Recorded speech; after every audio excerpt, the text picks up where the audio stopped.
por que que eu não falo nos espíritos, ou praticamente eu não falo nos espíritos nesse seminário? Porque talvez esse tenha sido um equívoco nosso. A gente começou a colocar que os espíritos fazem tudo. Na hora que eles fazem tudo, a gente faz o quê? Nada. Porque o contrário de tudo é nada. E aí a gente entregou aos espíritos para fazerem tudo e a gente se eximiu de qualquer responsabilidade, de qualquer cuidado, de qualquer empenho individual. Nesse seminário eu faço exatamente o contrário. A gente parte do princípio, vamos imaginar que não tenha espíritos nos ajudando. Se não tem espírito nos ajudando e a gente precisa fazer alguma coisa, então eu tenho que tirar de mim. Porque se eu conseguir fazer bem feito a minha parte, óbvio que para os espíritos ficou muito mais fácil, ficou muito mais fluente e talvez muito mais repercussivo e objetivo. Então, por favor, não entendam de que eu não acredito nos espíritos. Eu acredito tanto que eu quero que a gente se prepare para que eles trabalhem melhor. Ok? Se a gente entende isso, a gente entende muitas coisas. E uma última notícia assim, de cuidado que nós devemos ter, é porque vamos mexer em muitas casas de maribondos. Por quê? Porque nós estamos acomodados há muito tempo. E quando eu estou falando nós, eu estou falando nós os espíritas em geral. Nós estamos profundamente acomodados. Até o dia em que a gente cai numa pior, ou alguém muito próximo que a gente ama muito cai e a gente vê que o que a gente achava que era bom é totalmente insuficiente e às vezes ineficiente.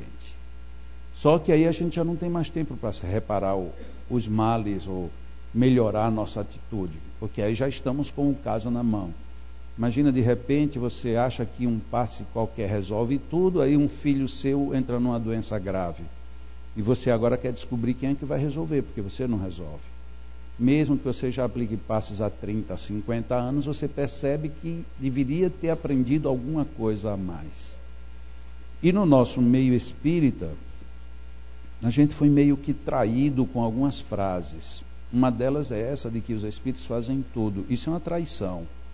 Porque que se os espíritos fizessem tudo, então eles não fazem quase nada. Porque a gente passa por tantas perrengas, a gente vai a tantos centros, a gente busca tanto e recebe tão pouco, então esses espíritos são fracos. Isso para a gente usar de lógica. Por favor, não estou querendo dizer que sim nem que não, mas só para a gente raciocinar logicamente. Se eles fazem tudo, então por que eles não fazem? Se eles fazem tudo, por exemplo, por que eles ainda não curaram a AIDS? Por que tem que a ciência desenvolver mecanismos para defender contra o vírus HIV? Por que os espíritos não já... Não, era tão simples, eles vinham de lá para cá, incorporavam médios e diziam, a fórmula é essa, está resolvido. Por que eles não fazem isso? O próprio Allan Kardec nos coloca isso muito claramente no livro dos médiuns, quando ele diz, no livro dos espíritos, a ação do mundo espiritual não visa suprimir do homem o seu trabalho de estudo e de pesquisa, e sim ajudá-los a desenvolver. Só ajudar a desenvolver, ele só ajuda quem está querendo desenvolver. Se você não está num processo de desenvolvimento, está tudo travado. Então, é importantíssimo que a gente saia de algumas coisas que foram colocadas que não são boas. Uma outra coisa que não é boa no meio espírita é nós falarmos de merecimento. Porque merecimento é a maior desculpa que a gente tem para não fazer as coisas. Você aplica um passe, a pessoa não ficou boa. Não ficou por quê? Porque não teve merecimento. Na hora que ela não teve merecimento, o problema é dela, então eu não tenho mais que me preocupar com isso. Mas na hora que eu pensar diferente, ela merece. O que ela não merecia era ter um passista da minha qualidade. Aí eu vou ter que ser o passista que ela merece. Aí eu inverto o polo.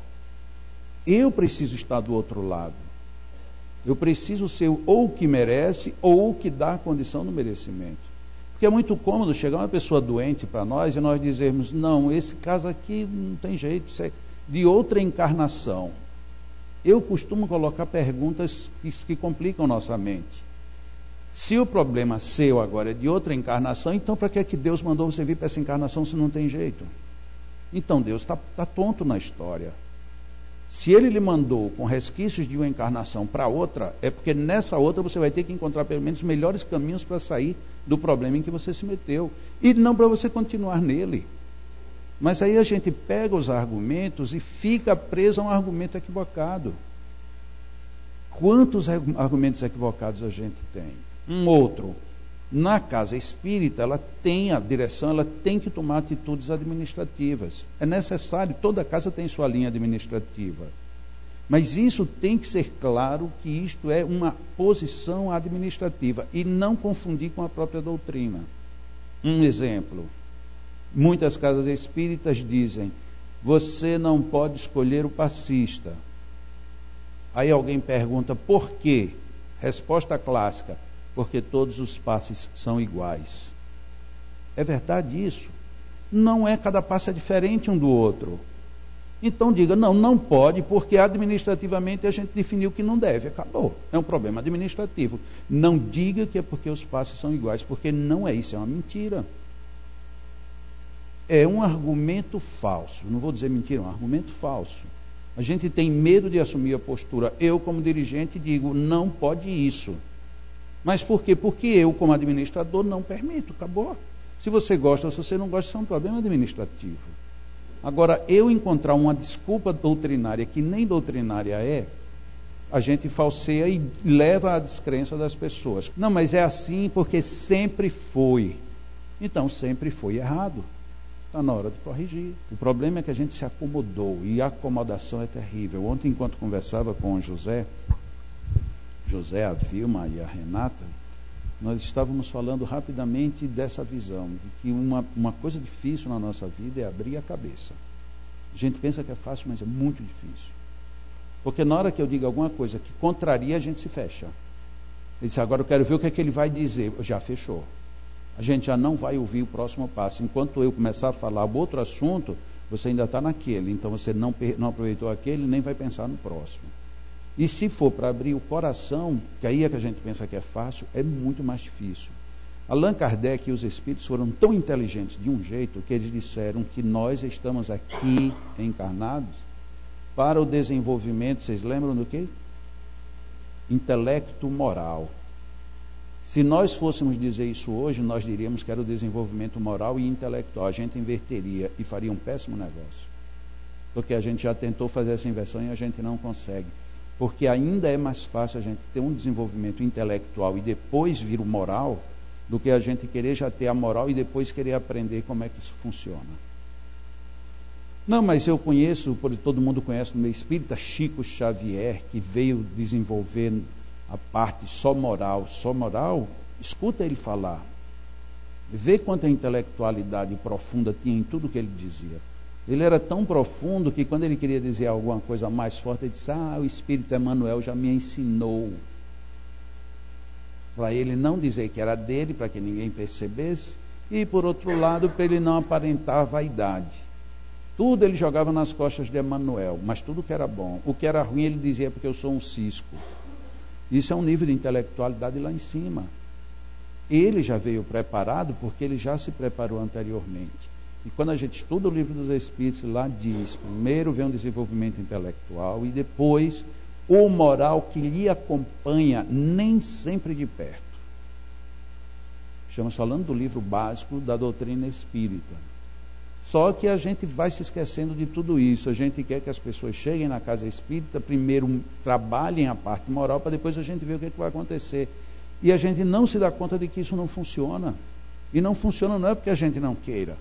Não funciona porque parece que a natureza não anda desse jeito. Uma planta nasce e aí ela começa a sofrer vendavais. O que acontece? Ela começa a fortalecer a raiz para não ser arrancada. Mas se vier um vendaval muito forte que ela nunca pegou, o vendaval leva, porque ela não conseguiu produzir uma raiz para suportar aquele vendaval. Ou seja, ela primeiro desenvolve a sua própria necessidade de adaptação para depois suportar tudo que vem. Isso, se a gente leva para o reino vegetal, é o desenvolvimento intelectual para seguir o desenvolvimento moral, comparativamente falando. Nós queremos inverter isso não é bom. A gente vai ver algumas situações aqui que são extremamente valiosas para a nossa reflexão. Mas tudo isso eu estou dizendo para pedir que vocês abram a cabeça. Porque se vocês não abrirem a cabeça, muito mais difícil vai ser abrir o coração. é importante que a gente tenha a mente aberta. Sem mente aberta, a gente não vai a quase lugar nenhum. No meio espírita, a gente vive hoje esse momento, o momento das guloseimas. A gente está cheio de que os espíritos fazem tudo, a gente está cheio de que Deus é bonzinho, a gente está sabendo que tudo é doce e maravilhoso, mas excesso de açúcar entope veias, complica pâncreas, daqui a pouco a gente cai no bendito diabetes. E depois está no diabetes, aí a gente vai ver o que é complicação. É mais ou menos hoje o estado do espiritismo em termos metafóricos. O movimento espírita hoje está diabético. Tem muita coisa boa, mas não pode comer. E para comer tem que primeiro tomar uma insulina para poder suportar. Porque a gente exagerou. Jesus diz: vosso Pai que está nos céus, porque Ele faz nascer o sol sobre os bons e maus e fazer chover sobre justos e injustos. Bom, se isso é verdade, se Jesus falou certo, então por que a gente quer ser tão diferente? Tanto faz se a gente é bom ou justo, se a gente é mau ou injusto. Todos nós estamos sob o mesmo sol, sob a mesma chuva. Quem é que está estabelecendo as diferenças? Somos nós. E aí a gente começa a separar as pessoas por classes, por categorias, por níveis, e o pior de tudo, por zonas de merecimento. Quem somos nós para dizer que alguém merece ou que não merece? Tem pessoas que não abraçam outro tipo de pessoas, porque são feias, estão mal cheirosas, são pobres, são de outra cor, são de outra religião. Ok, mas Deus dá chuva e sol para todos. Então, em princípio, somos todos iguais. Mas não nos tratamos como iguais. Nós nos tratamos sempre como pessoas muito diferentes umas das outras. Na introdução do livro dos Espíritos, aquele que está de posse da verdadeira de sabedoria tem de isolar do corpo a alma para ver com os olhos do Espírito. É o que ensina o Espiritismo. Ou seja, a gente tem que abrir cabeça. Porque se a gente não tiver olhos da alma e olhos do corpo, a gente não vai ver muita coisa. Então eu peço muito que a gente reflita nisso tudo para que a gente aproveite. E aproveitar a vida. Não, mas eu não sou nem espírita, nem acredito em nada. Mas você vai ter que olhar com os olhos do Espírito para você entender alguma coisa. Senão, você depois, lá na frente, você vai perceber quanto tempo você perdeu. Então ninguém precisa ser religioso nem espiritualista em essência, mas precisa ter aquilo que nós chamamos de religiosidade. Precisamos viver com melhor qualidade. No livro dos Médiuns, no capítulo 17, Allan Kardec faz uma proposta que se aplica a praticamente tudo. É indispensável o estudo prévio da teoria para todo aquele que queira evitar os percalços da prática. Mas a gente sabe disso, a gente entende isso. Por que a gente não faz isso? Muita gente é passista por quê? Porque não tem evidência, não tem audiência, não incorpora nada, nem se arrepiar não se arrepia, então vai ser passista. Pronto. Já que você não é coisa nenhuma, você vai ser passista na casa espírita. E é um passista frustrado. Porque ele não tem nenhum motivo para ser, ele só está porque... Ou então ele é porque um dia alguém disse, olha, quando você vinha andando, saía de você umas luzes pelas suas mãos. Você ia derramando estrelas, aí a pessoa acredita e acha que vai curar o mundo. Ok, mas e a partir daí, o que você vai fazer? Você tem estrelas caindo das suas mãos, mas você vai fazer o que com isso? Onde é que você vai jogar essas estrelas? Se jogar no lixo não adiantou de nada. Se você joga numa pessoa que não recebe, também não adianta. Ah, mas eu não sei quando a pessoa recebe ou não. Se ela não recebeu é porque ela é mal agradecida. Sim, e você é um desperdiçador de energias. Então você também está descompensado. Para tudo isso a gente pergunta, e como é que eu vou saber que eu dou, que eu estou dando o bem, e que a pessoa está recebendo, e que ela merece, e que ela não merece? Veja que a gente cai de novo na cadeia. A gente pensa que vai, daqui a pouco está. Mas se, quando a gente diz mas se, voltou para a prisão. É preciso estudar previamente uma teoria. Vamos falar aqui de magnetismo, hoje e amanhã. Então a teoria que se aplica no caso é a teoria do magnetismo. Só que somos espíritas. Se somos espíritas, então temos que ter uma teoria casada com o espiritismo. Nada contra qualquer outra teoria, mas se você quer objetivamente estudar uma ciência, você tem que estudar os aspectos da ciência. É o que nós nos propomos fazer. Um outro engodo que nós caímos, está aqui retratado. É necessário que a gente conheça bem a teoria. no momento, teoria espírita.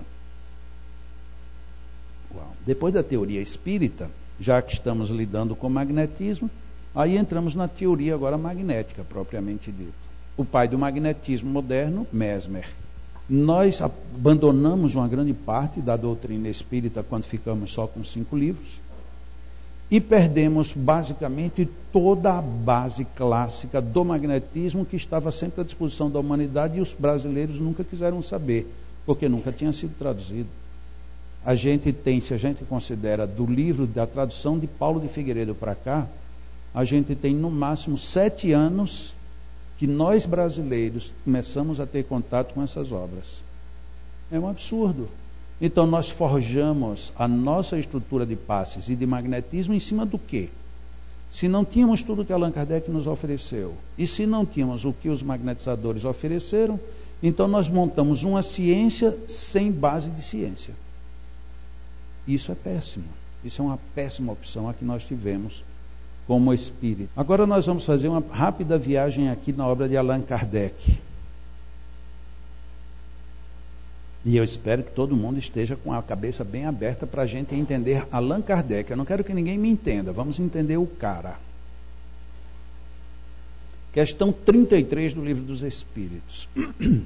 A mesma matéria elementar é suscetível de experimentar todas as modificações e de adquirir todas as propriedades? Ou seja, Allan Kardec estava lá no começo da doutrina espírita, querendo entender como é que as matérias se combinam, como é que o que surge, de onde vem, o que vem, para onde vai. E os espíritos deram essa resposta. Sim, e é isso que se deve entender quando dizemos que tudo está em tudo. Essa resposta é tão óbvia que a gente, tomando o Livro dos Espíritos, lê isso e vai em frente. A gente nem para pensar. A gente acha que percebeu. Allan Kardec, como era mais minucioso, ele deve ter pensado assim: talvez não entendam o que quer dizer tudo está em tudo. Até porque tudo está em tudo, isso se chama de holismo. Tudo está dentro de tudo. E a gente tem evidências disso. Tem muita gente que trabalha a medicina apenas considerando a íris do olho. Pela íris você sabe o que a pessoa tem. Tem outras pessoas que tratam os outros apenas pelo pé. Outras tratam pela orelha. Então hoje tem muitas ciências em que você trata, ou pelo menos detecta as necessidades das pessoas num único elemento. A análise do fio do cabelo lhe deixa bem claro onde você tem excessos de vitaminas, falência de vitaminas, que glândulas estão ou não deixando de funcionar. Tudo por uma análise de uma parte. Porque o tudo está em tudo. Mas o que Allan Kardec percebeu disso? Este princípio, tudo está em tudo, explica o fenômeno conhecido de todos os magnetizadores. Todos os magnetizadores. Eu quero fazer aqui uma ressalva. Allan Kardec era um professor, ele era um pedagogo, com total zelo com a palavra. Ele era extremamente rigoroso com a palavra. Quem já leu Allan Kardec com zelo percebe que ele não adjetivou desnecessariamente, ele não alongou nenhuma frase só para deixá-la mais curta ou mais bonita. Tudo o que ele disse foi e guardou muita precisão. Quando a gente lê Allan Kardec, a gente tem bom ter isso em mente, porque se ele usou alguma coisa, algum advérbio, algum adjetivo a mais, tem alguma coisa ali. Quando ele diz assim, todo magnetizador conhece, é porque ele sabia que todo magnetizador, desde o princípio, usaram a água. Todos. Então todo mundo sabia que a água, quando você usa à vontade, essa água, ela adquire um novo potencial. Ela muda a sua consistência. Então, ele é um fenômeno conhecido porque pela ação da vontade é uma substância qualquer, e aí ele coloca a água, por exemplo, ela adquire propriedades diversas, um gosto determinado e até as qualidades ativas de outras substâncias. Às vezes a gente bebe uma água magnetizada e a água tem gosto de terra molhada. Outra hora ela tem gosto de antibiótico, outra hora ela não tem gosto de nada, mas tem odor, mas tem cor, ela fica grossa, fica pastosa. De repente você bebe água e parece que nem bebeu nada. Então a água ela muda muito dependendo da quantidade, da qualidade da magnetização. Então Allan Kardec começa a dizer que esse fenômeno todo mundo conhecia, mas não sabia de onde vinha. Aqui ele começa a dizer de onde vem. A ação da vontade. E ele continua: como não há mais do que um elemento primitivo, e que todas as propriedades dos diferentes corpos são modificações desse elemento primitivo, o que se segue é que a mais inofensiva substância tem o mesmo princípio que a mais deletéria. Ou seja, ele abriu uma questão dizendo que os magnetizadores sabiam que pela vontade se modificava a água. Depois ele entra num aspecto quase que teórico-químico, de que tudo estando de um mesmo princípio, então todo tem a mesma fonte, logo tudo faz parte de um mesmo universo físico. E ele conclui: essa transformação, ou uma transformação análoga, parecida, se pode produzir por meio da ação magnética dirigida pela vontade. Então ele ratifica que a vontade minha dirigida, agora já não é mais uma vontade solta, ela pede uma direção, eu posso dirigir uma vontade à minha água e a água adquire uma nova propriedade. Então ali a gente já vê que Allan Kardec começou a delinear algumas situações. Faltou informação aí. Por exemplo, quem é o dono dessa vontade? A gente poderia perguntar: a vontade é de quem vai beber a água? A vontade é de quem está magnetizando a água? A vontade é de um espírito? É de Deus? De quem é a vontade? Ele não entrou no detalhe. Mas a pergunta fica em suspense, que daqui a pouco a gente encontra ele respondendo esta questão.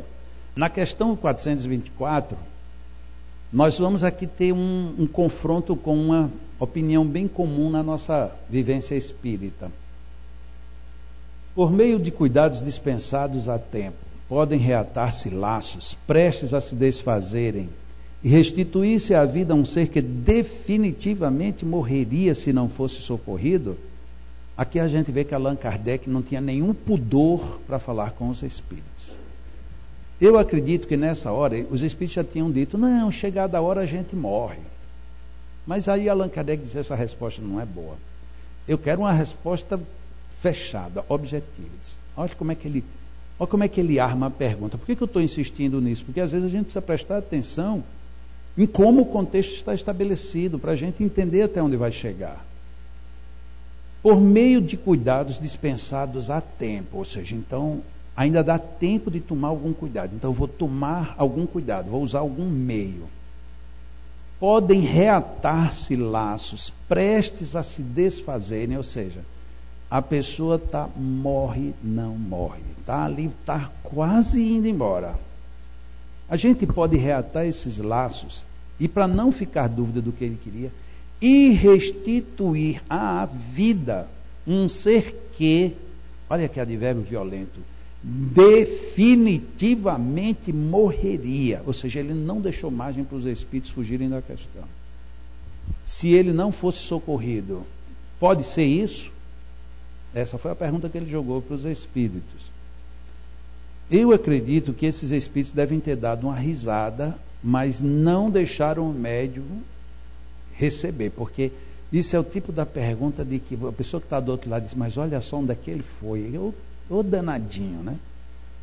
E aí responderam para Allan Kardec isto aqui: sem dúvida, e todos os dias tendes a prova disso. Opa, que coisa! Então quer dizer que todo dia tem a prova de pessoas que chegaram pertinho da morte e voltaram. Nos dias atuais isso é fácil a gente ver, porque com as UTIs que a gente tem, a pessoa só morre mesmo se você desligar. Se você não desligar, ele fica eterno ali na máquina. A máquina, né, vai cuidando até não sei que horas.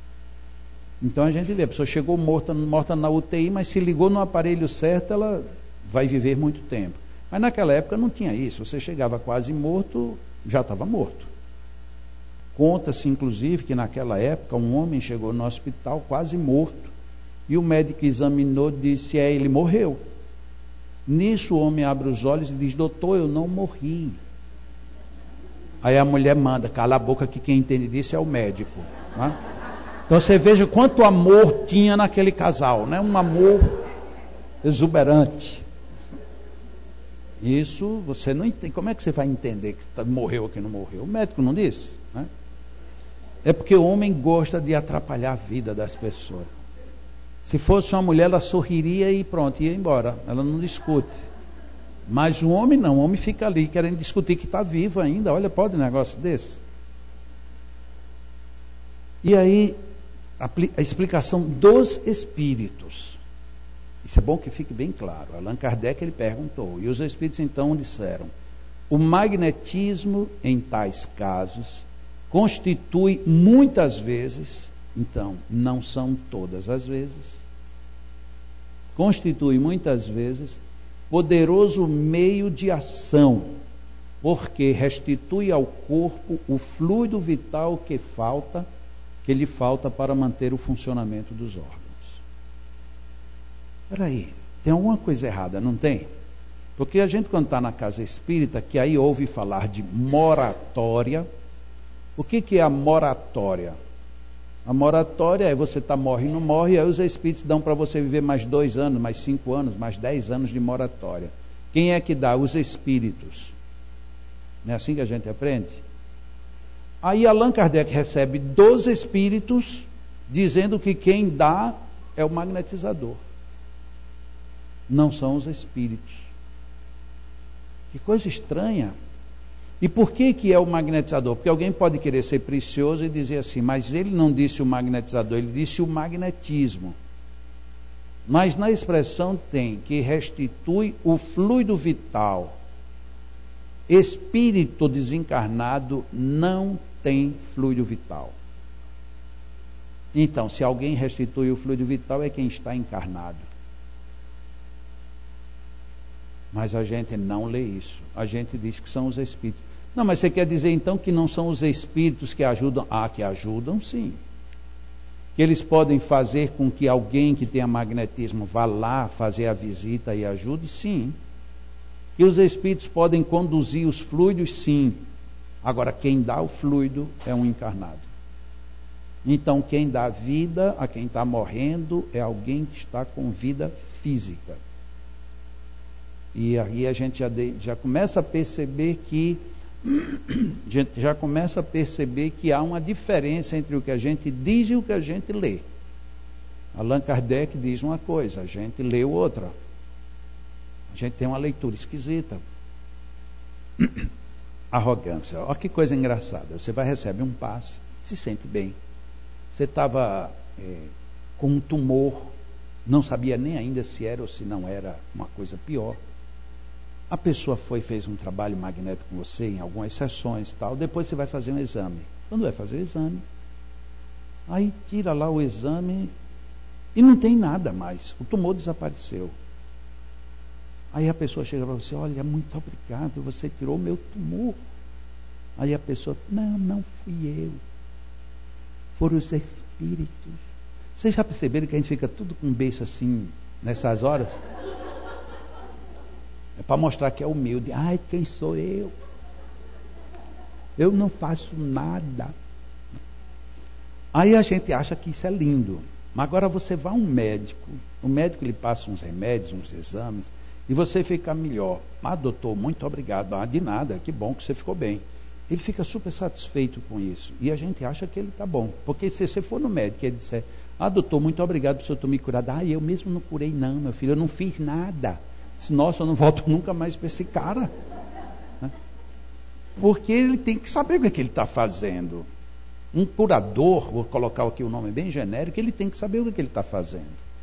Não é você ser arrogante, eu tenho o poder de curar. Não, mas você está querendo se meter numa cura para quê? Para não curar?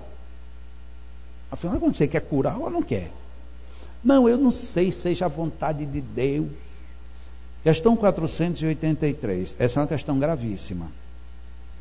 Qual a causa da insensibilidade física que se observa em alguns convulsionários, assim como em outros indivíduos quando submetidos a violências atrozes? Olha que pergunta. Allan Kardec, na época, ele lidava com um fenômeno muito comum chamado convulsionários, ou os convulsivos. A convulsão, que é diferente do sentido que a gente tem hoje. O sentido de convulsão daquela época era, para usar a terminologia de hoje, uma pessoa estava aqui e surtava. Outra pessoa ia ajudar, quando se aproximava, surtava também.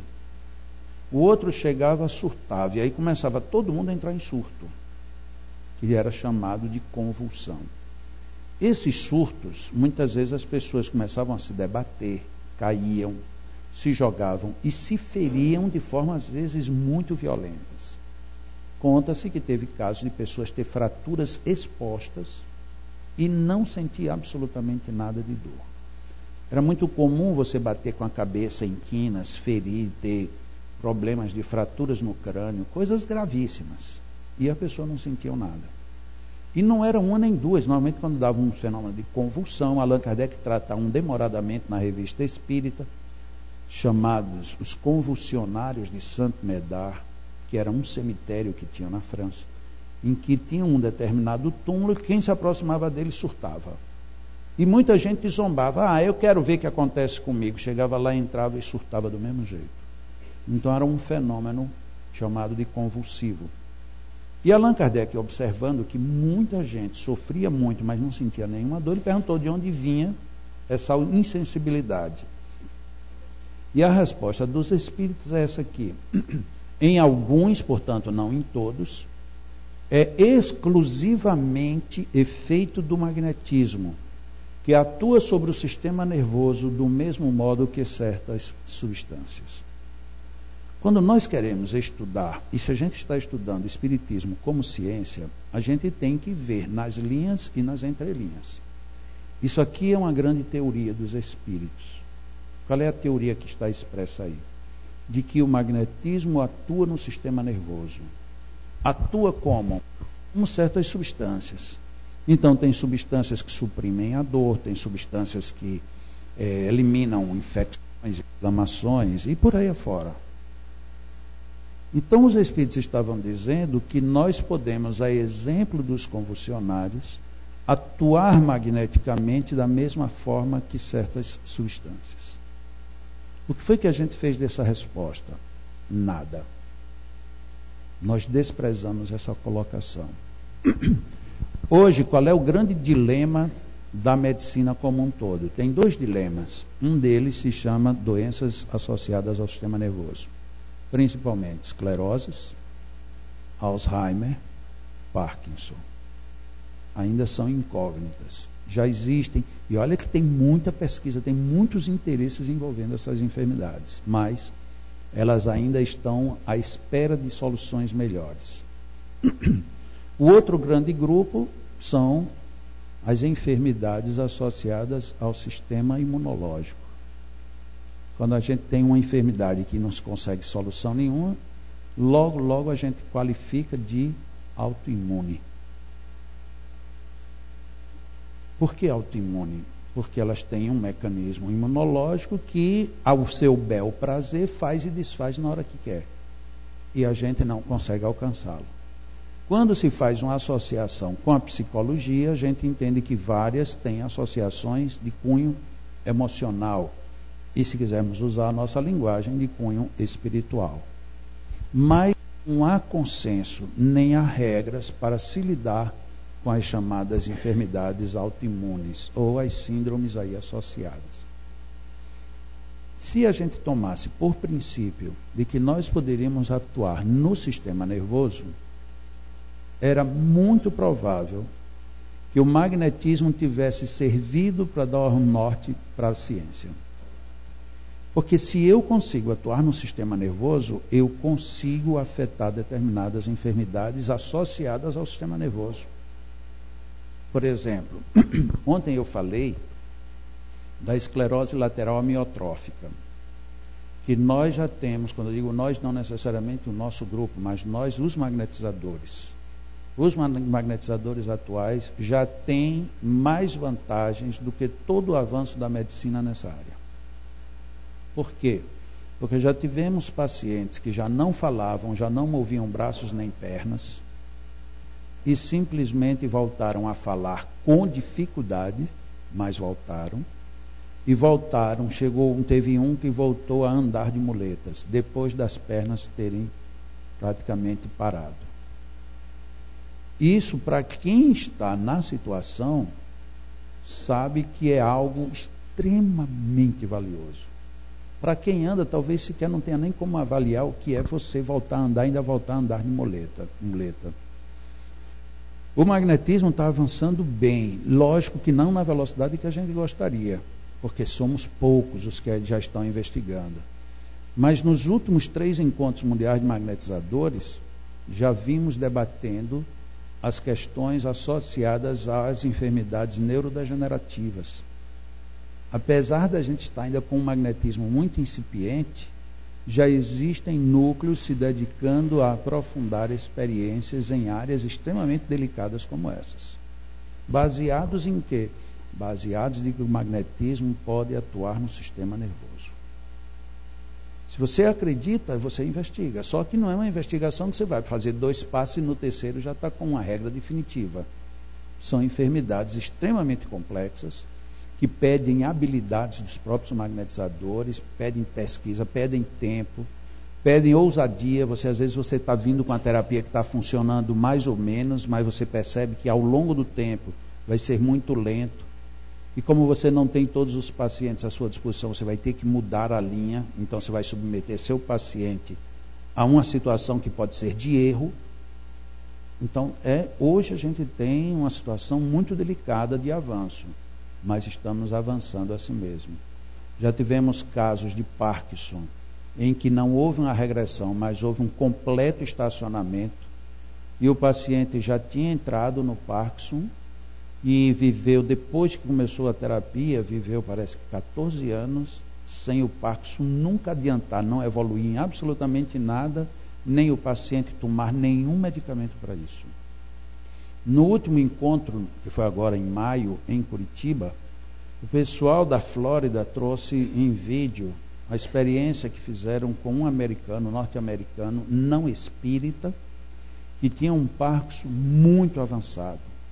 Ele não conseguia parar de jeito nenhum dos 2 braços, mas era um movimento muito, muito feio, muito esquisito. E lógico, se você tem 2 braços se movimentando tanto, você não tem equilíbrio no resto do corpo. Então era aquele Parkinson já terrivelmente comprometedor. E ela demonstrando ele na maca, e ela começa a atuar magneticamente no paciente. E aí depois lá na frente a gente vai falar dá só mais um pontinho nessa conversa.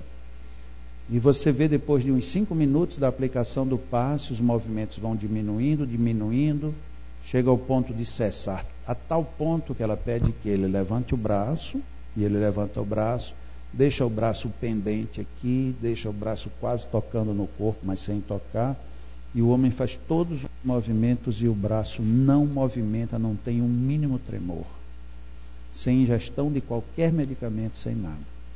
A deficiência, daí no outro dia ele já volta mais ou menos à metade dos choques, e com mais um dia voltou tudo outra vez.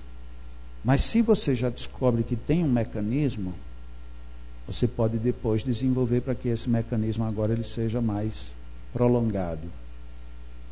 Bom, já vou adiantar, eu sei que a gente vai ficar meio encucado com isso. Em magnetismo, a gente estuda muito uma figura que já vai aparecer Allan Kardec falando nele, só que com outro nome. A gente estuda, procura desenvolver o tato magnético. O tato magnético é a maior bênção que qualquer pessoa pode ter para detectar como ajudar uma pessoa em magnetismo. É você sondar o indivíduo, o seu paciente, para saber onde tem ou a origem ou o pulso que está desenvolvendo o que quer que seja. Esse senhor do Parkinson, ele foi tratado, lá no filme ela apresenta, infelizmente esse vídeo eu não tenho, mas quem entrar na minha página, é só acessar o 7º encontro, aí de lá vai para a página do pessoal do 7º encontro, e eles têm o conjunto de DVDs do 7º M. E aí adquire. Ela consegue controlar o pulso do braço, fazendo uma imposição no cérebro e a outra numa coxa. Isso mesmo, numa coxa, na coxa dele. Porque fazendo só no cérebro não para. E aí você agora vai ter que descobrir de onde vem a conexão entre uma coxa e o cérebro e fazer parar o movimento do pulso do Parkinson. Tudo isso está associado pelo sistema nervoso. Mas como é que alguém iria detectar que estava aqui nessa zona, o outro ponto, entre aspas, você vai fechar o circuito para poder estacionar e estabilizar?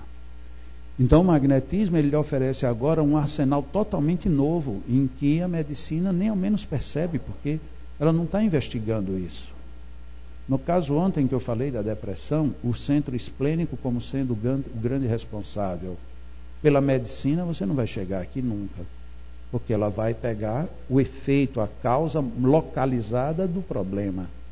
Mas existe um ponto principal, e todos nós temos esse ponto. O ponto da ruptura do sistema. Se você trata uma enfermidade, mas não corrige o sistema, a enfermidade ela volta, nem que ela mude de lugar e de feição. Então é preciso que a gente desenvolva mecanismos. E a maioria desses pontos sistêmicos tem relação com o sistema nervoso. Mas a gente desprezou isso. Olha, isso aqui está no livro dos Espíritos. Qual é o número da questão? 483.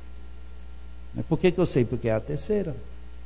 Como é a terceira, 442, 428, 83, 483. Pronto, não é fácil? Estava lá na 483 do Livro dos Espíritos falando da importância do sistema nervoso. E a gente passa reto, a gente não se dá conta. E quando a gente não se dá conta e tudo são os Espíritos que resolvem, por que a gente não pergunta para eles, por que vocês não resolveram um Parkinson até hoje? Será que eles lá do lado de lá não sabem? Sabem, por que eles não dizem? Eles não dizem porque cabe a nós desenvolvermos o processo. Como os magnetizadores não desenvolvem, está cabendo a medicina.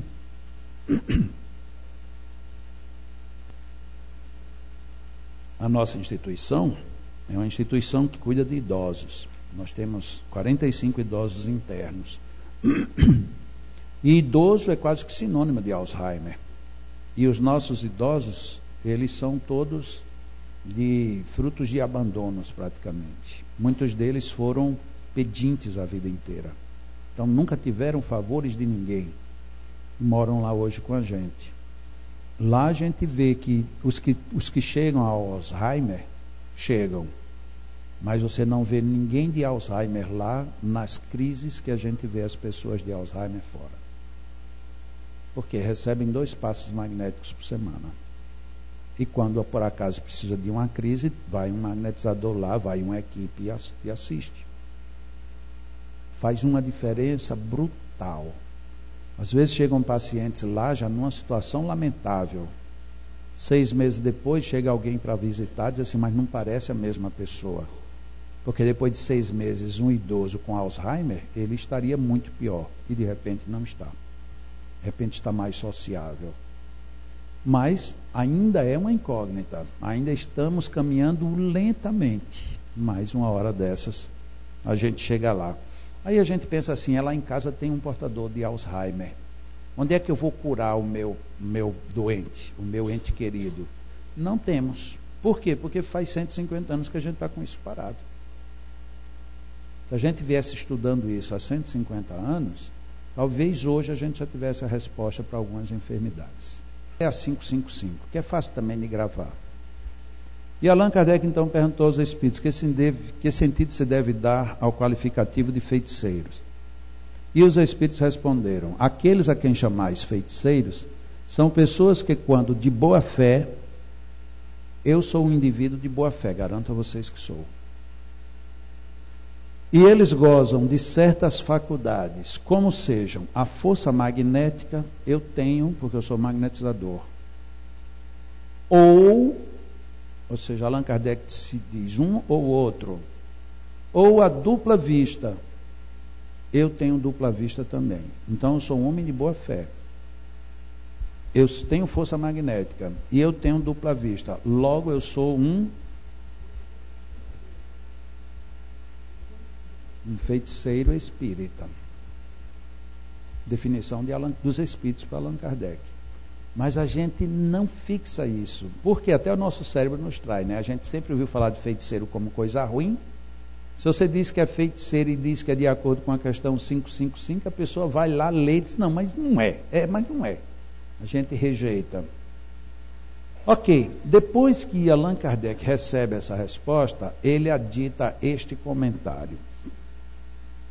O espiritismo e o magnetismo, e quer dizer mais.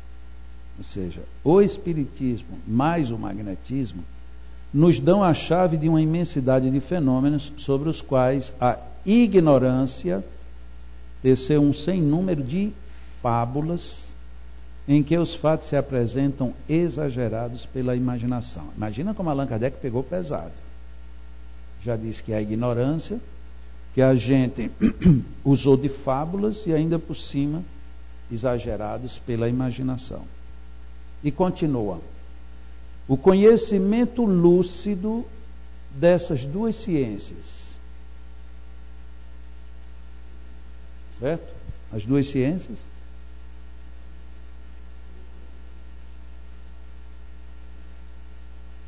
As duas ciências são.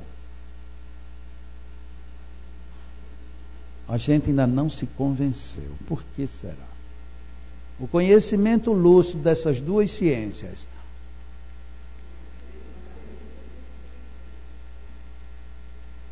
Eu vou ser muito honesto, está fraco. Mas eu vou fazer de conta que está bem respondido para não sair queimado aqui.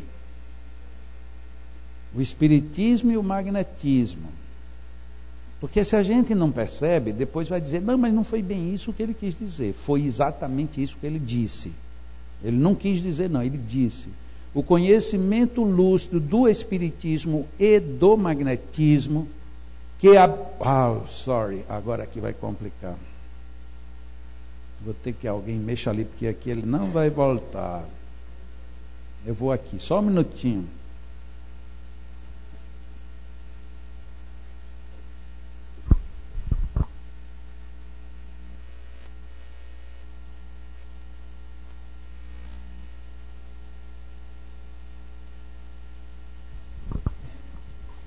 Pronto.